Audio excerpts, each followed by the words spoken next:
Jaz sem se soočil z eno hudo jezo, ki me je držala kar dolga leta, probal sem marsikaj in ta jeza je kar ostala.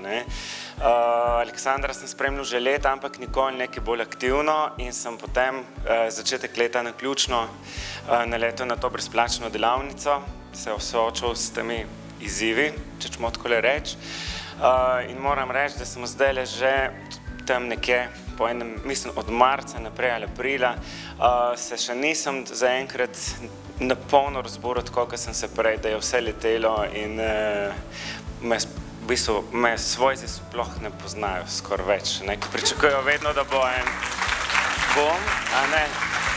Posledica pa vsega tega je bila tudi ta, da dejansko imam kvaliteten spanec in se to spanje še dosti veliko izboljšuje.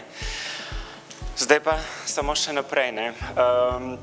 In glede na dejstvo, da delam v zdravstvu, bi pa res polagal vsem na srce, da še posebno tisti ljudje, ki se soočamo z bolniki, ki imajo pač določene težave ali pa še posebno, jaz bi izpostavil bolečine, ker se pač srečujem največ s tem, da dejansko je hipnoza fantastično orodje, s katerim lahko dejansko preprečimo ali pa celo zmanjšamo bolečino na čist naraven način.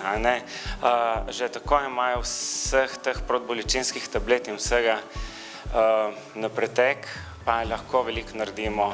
Ne, da se zmanjša samo bolečina, psihološki učinek je velik in dejansko je ozdravitev tudi veliko hitrejša. Tako da se priporočam vsem, pa ne samo tisti, ki smo v zdravstvu, tudi tisti, ki delamo z ljudmi, se pravi vsi.